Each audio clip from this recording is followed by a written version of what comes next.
Hi hello ಎಲ್ಲರಿಗೂ ನಮಸ್ಕಾರ. ಭುವನಗಿರಿ ಭುವನೇಶ್ವರಿ ಚಾನಲ್ಗೆ ತಮ್ಮೆಲ್ಲರಿಗೂ ಆತ್ಮೀಯವಾದ ಸುಸ್ವಾಗತ. ನಾನು ಸಂಧ್ಯಾ ಶೇಟ್. ಇವತ್ತು ಒಂದು ಹೊಸ ಥರದ ಟೊಮ್ಯಾಟೊ ರಸಮ್ ರೆಸಿಪಿನ ನಾನು ನಿಮ್ಮ ಜೊತೆ ಶೇರ್ ಮಾಡ್ತಾಯಿದ್ದೀನಿ. ಈ ರಸಮ್ ಮಾಡೋದು ತುಂಬಾ ಈಸಿ ಹಾಗೆ ತುಂಬಾ ಟೇಸ್ಟಿಯಾಗಿರುತ್ತೆ.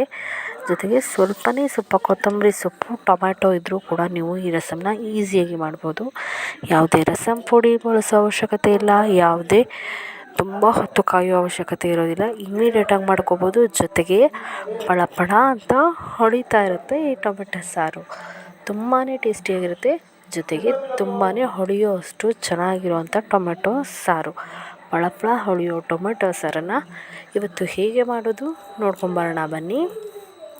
ಮೊದಲಿಗೆ ನಾನಿಲ್ಲಿ ಒಂದು ಪಾತ್ರೆಗೆ ಸುಮಾರು 5 ಟೊಮೆಟೊ ಚೆನ್ನಾಗಿ ಹಣ್ಣಾಗಿರೋದನ್ನ ಕಟ್ ಮಾಡಿಬಿಟ್ಟು ಹಾಕೋತಾ ಇದ್ದೀನಿ. ತೊಳೆದು 5 ಟೊಮೆಟೊ ತೊಗೊಂಡಿದ್ದೀನಿ. ನೀವು ಅಳತೆಗೆ ಬೇಕಾದಷ್ಟು ಸ್ವಲ್ಪ ಜಾಸ್ತಿ ಅಥವಾ ಕಡಿಮೆ ಟೊಮೆಟೊಗಳನ್ನು ತೊಗೋಬೋದು.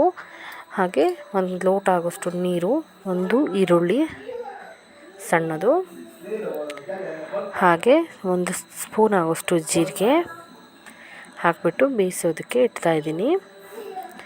ನೋಡಿ, ಕುದಿಯೋದಕ್ಕೆ ಶುರುವಾಗಿದೆ. ಚೆನ್ನಾಗಿ ಟೊಮೆಟೊ ಕುದಿಯೋದಕ್ಕೆ ಶುರು ಆದ ನಂತರ ಕೊತ್ತಂಬರಿ ಸೊಪ್ಪಿನ ದಂಟುಗಳಿವು, ಸೊಪ್ಪಲ್ಲ ದಂಟು, ಅದರ ಕಾಂಡ ಇರುತ್ತಲ್ಲ ಆ ದಂಟು, ಅದನ್ನು ನಾನು ವಾಶ್ ಮಾಡಿಬಿಟ್ಟು ಅದಕ್ಕೆ ಹಾಕ್ತಾಯಿದ್ದೀನಿ. ನೀವು ಬೇಕಿದ್ರೆ ಎಲೆನೂ ಸೇರಿಸಿ ಹಾಕ್ಬೋದು, ಆದರೆ ಕಾಂಡ ಹಾಕಿದ್ರೆ ತುಂಬಾ ರುಚಿಯಾಗಿರುತ್ತೆ. ಆ ದಂಟು ಇರುತ್ತಲ್ಲ ಅದು. ಇದನ್ನು ಹಾಕಿದ ನಂತರ ಇದು ಕೂಡ ಚೆನ್ನಾಗಿ ಮಿಕ್ಸ್ ಮಾಡಿ ಮತ್ತು ಚೆನ್ನಾಗಿ ಇದು ಬೇಯಬೇಕು. ಒಂದು 10 ನಿಮಿಷನಾದರೂ ಚೆನ್ನಾಗಿ ಕುದಿಸ್ಕೊಳ್ಳಿ ಇದನ್ನು. ಇದು ಕುದಿಯುವಾಗಲೇ ನಾನು ಒಂದು ಚಿಕ್ಕದಾದಂಥ ಅನಾನಸ್ ಹೂವಿನ ಒಂದು ತುಂಡನ್ನು ಹಾಕ್ತಾಯಿದ್ದೀನಿ. ಒಂದು ಭಾಗ ಅಷ್ಟೇ, ತುಂಬ ದೊಡ್ಡದಲ್ಲ, ಸಣ್ಣ ಒಂದು ಪೀಸ್ ಹಾಕ್ತಾಯಿದ್ದೀನಿ ಅಷ್ಟೇ. ಇದು ಒಂದೇ ಪೀಸು, ಓಪನ್ ಮಾಡಿರೋದ್ರಿಂದ 2 ಅನಿಸುತ್ತೆ. ಒಂದೇ ಪೀಸ್ ಇದು, ಒಂದು ಪೀಸ್ ಚಿಕ್ಕದು ಹಾಕಿದ್ರೆ ಸಾಕು. ಇದನ್ನು ಹಾಕಿಬಿಟ್ಟು ಒಂದು 10 ನಿಮಿಷ ಚೆನ್ನಾಗಿ ಬೇಯಿಸ್ಕೊಳ್ಳಿ. ಮತ್ತು ಇದಕ್ಕೆ ಏನು ಹಾಕೋ ಅವಶ್ಯಕತೆ ಇಲ್ಲ. ಒಂದು 10 ನಿಮಿಷ ಇದು ಚೆನ್ನಾಗಿ ಕುದಿಬೇಕು. ಚೆನ್ನಾಗಿ ಕುದಿಬೇಕು. ಈಗ ನಾನು ಇದು ಚೆನ್ನಾಗಿ ಕುದೀತಾ ಇರುವಾಗ ಇದಕ್ಕೆ 1 ಸ್ಪೂನ್ ಆಗೋಷ್ಟು ಹಸುವಿನ ತುಪ್ಪನ ಹಾಕ್ತಾಯಿದ್ದೀನಿ. ದೇಸಿ ಹಸುವಿನ ತುಪ್ಪ ಹಾಕಿದ ನಂತರ ಕುದಿಸೋ ಅವಶ್ಯಕತೆ ಇಲ್ಲ. ಗ್ಯಾಸ್ ಆಫ್ ಮಾಡಿಬಿಡಿ. ಈಗ ಒಂದು ಮಿಕ್ಸಿ ಜಾರನ್ನ ತೊಗೊಳ್ಳಿ. ಅದಕ್ಕೆ ನಾವು ಬೇಯಿಸಿಟ್ಟಂಥ ಟೊಮ್ಯಾಟೊ ಹಣ್ಣಿನ ಎಲ್ಲ ಮಿಶ್ರಣವನ್ನು ಹಾಕ್ಕೊಳ್ಳೋಣ. ಹಾಗೆ ಒಂದು ಮಿಕ್ಸಿ ಜಾರಿಗೆ ಒಂದು ಅರ್ಧ ತೆಂಗಿನಕಾಯಿಯಷ್ಟು ಹಾಕ್ಕೊಳ್ಳಿ. ಹಾಗೆ ಒಂದು 8-10 ಕರಿಬೇವಿನ ಸೊಪ್ಪು, ಹಾಗೆ ಬೇಯಿಸಿಟ್ಟಂಥ ಟೊಮ್ಯಾಟೊ, ಕೊತ್ತಂಬರಿ, ಈರುಳ್ಳಿ ಎಲ್ಲವನ್ನು ಹಾಕ್ಕೊಳ್ಳೋಣ. ನೀರಿನ ಅವಶ್ಯಕತೆ ಇಲ್ಲ, ಬರೀ ಬೇಯಿಸಿರೋ ಅಷ್ಟೇ ಟೊಮೆಟೊ ಈರುಳ್ಳಿಗಳನ್ನೆಲ್ಲ ಹಾಕಿ ಒಂದು ಅರ್ಧ ಸ್ಪೂನ್ ಅರಿಶಿಣದ ಪುಡಿ ಹಾಕಿ, ಹಾಗೆ ಒಂದು ಅರ್ಧ ಸ್ಪೂನ್ ಅಷ್ಟು ಖಾರದ ಪುಡಿ ಹಾಕ್ತಾಯಿದ್ದೀನಿ. ನೀವು ಹಸಿಮೆಣಸು ಯೂಸ್ ಮಾಡಿದ್ರೆ ಖಾರದ ಪುಡಿ ಹಾಕೋ ಅವಶ್ಯಕತೆ ಇರಲ್ಲ. ಹಾಗೆ ಒಂದು ಅರ್ಧ ಈರುಳ್ಳಿ, ಹಾಗೆ ಸ್ವಲ್ಪ ಒಂದು 4-5 ಸ್ಪೂನ್ ಆಗೋಷ್ಟು ಕೊತ್ತಂಬರಿ ಸೊಪ್ಪನ್ನು ಹಾಕಿ ನುಣ್ಣಗೆ ರುಬ್ಕೊಳ್ಳಿ. ನೋಡಿ, ಈಗ ರುಬ್ಬಿದ್ದಾಗಿದೆ. ಈ ಥರ ರುಬ್ಕೊಂಡಿದ್ದೀನಿ. ಇದನ್ನು ನಾನು ಆಗಲೇ ಬೇಯಿಸಿಟ್ಟಿದ್ನಲ್ಲ ಆ ಉಳಿದಂಥ ನೀರಿಗೇನೆ ಇದನ್ನು ಹಾಕ್ತಾಯಿದ್ದೀನಿ. ನಿಮ್ಗೆ ಈಗಲೇ ಗೊತ್ತಾಗ್ತಾ ಇರ್ಬೋದು ಅದೆಷ್ಟು ಶೈನ್ ಅನ್ನಿಸ್ತಾ ಇದೆ ಟೊಮೆಟೊ ರಸಮ್ ಅಂತ.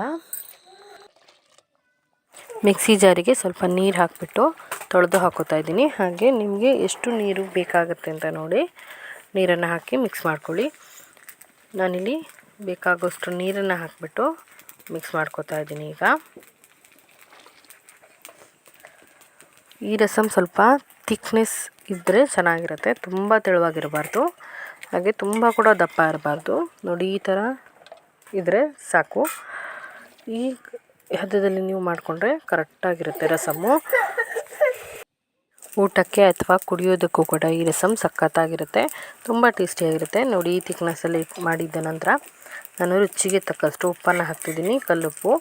ನೀವು ಇಲ್ಲಿ ಪೌಡರ್ ಸಾಲ್ಟ್ ಕೂಡ ಹಾಕೋಬೋದು. ಹಾಗೆ ಸಣ್ಣದಾಗಿ ಕಟ್ ಮಾಡಿಟ್ಟಿರೋಂಥ ಕೊತ್ತಂಬರಿ ಸೊಪ್ಪು ಸ್ವಲ್ಪ. ಈಗ ಇದನ್ನು ಕುದಿಯೋದಕ್ಕೆ ಬಿಟ್ಬಿಡೋಣ. ಹಾಗೆಯೇ ಒಂದು ಪುಟ್ಟ ಒಗ್ಗರಣೆ ಮಾಡ್ಕೊಂಬರೋಣ.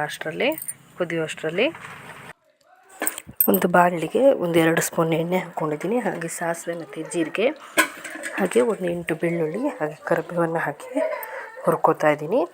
ಸಿಂಪಲ್ ಒಗ್ಗರಣೆ. ನೀವು ಬೇಕಿದ್ರೆ ಹಿಂಗೂ ಕೂಡ ಹಾಕ್ಬೋದು, ಬೆಳ್ಳುಳ್ಳಿ ಸ್ಕಿಪ್ ಮಾಡಿ. ಈಗ ಈ ಒಗ್ಗರಣೆನ ನಾನು ಕುದಿಯೋದಕ್ಕಿಟ್ಟಿರೋಂಥ ರಸಮ್ಗೆ ಹಾಕೋತಾ ಇದ್ದೀನಿ.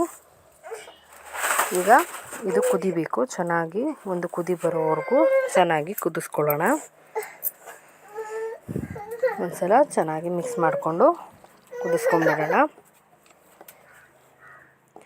ಘಮ ಘಮ ಅನ್ನೋ ಪಳ ಪಳ ಹೊಳೆಯೋ ಟೇಸ್ಟಿ ರಸಮ್ ಕುಡಿಯೋದಕ್ಕಂತೂ ಸಖತ್ತಾಗಿರುತ್ತೆ, ತುಂಬಾ ಟೇಸ್ಟಿಯಾಗಿರುತ್ತೆ. ಅನ್ನಕ್ಕೂ ಕೂಡ ತುಂಬ ರುಚಿಯಾಗಿ ಇರುತ್ತೆ ಈ ರಸಮ್. ನೋಡಿ ಈಗ ಇದು ಕುದಿಯೋದಕ್ಕೆ ಶುರುವಾಗಿದೆ. ಒಂದು ಕುದಿ ಬಂದರೆ ಸಾಕು. ಈಗ ಇದನ್ನು ಇಳಿಸ್ಕೊಳ್ತೀನಿ. ನೋಡಿ ಸ್ವಲ್ಪ ತಣ್ಣದ ನಂತರ ನೀವು ಸರ್ವ್ ಮಾಡಿದ್ರೆ ತುಂಬ ಟೇಸ್ಟಿಯಾಗಿರುತ್ತೆ. ನೋಡಿ ಇಷ್ಟು ಚೆನ್ನಾಗಿ ಪಳಪಳ ಅಂತ ಹೊಳಿತಿದೆ, ಜೊತೆಗೆ ಅಷ್ಟೇ ಟೇಸ್ಟಿಯಾಗಿ ಕೂಡ ಇದೆ. ನೀವು ಕೂಡ ಈ ರಸಮ್ನ ಟ್ರೈ ಮಾಡಿ, ಹೇಗೆ ಬಂತು ಅನ್ನೋದನ್ನ ಕಮೆಂಟ್ ಮಾಡಿ, ಹಾಗೆಯೇ ಲೈಕ್ ಮಾಡಿ, ಶೇರ್ ಮಾಡಿ ನಿಮ್ಮ ಫ್ಯಾಮಿಲಿ ಫ್ರೆಂಡ್ಸ್ ಜೊತೆಗೆ. ನಮಗೆ ಸಪೋರ್ಟ್ ಮಾಡೋದಕ್ಕೋಸ್ಕರ ಪ್ಲೀಸ್ ಸಬ್ಸ್ಕ್ರೈಬ್ ಆಗಿ ನಮ್ಮ ಚಾನಲ್ನ.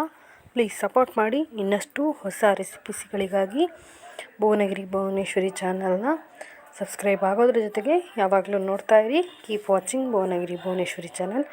ಇನ್ನೊಂದು ಹೊಸ ರೆಸಿಪಿ ಜೊತೆ ಮತ್ತೆ ಸಿಗ್ತೀನಿ. ಬಾಯ್.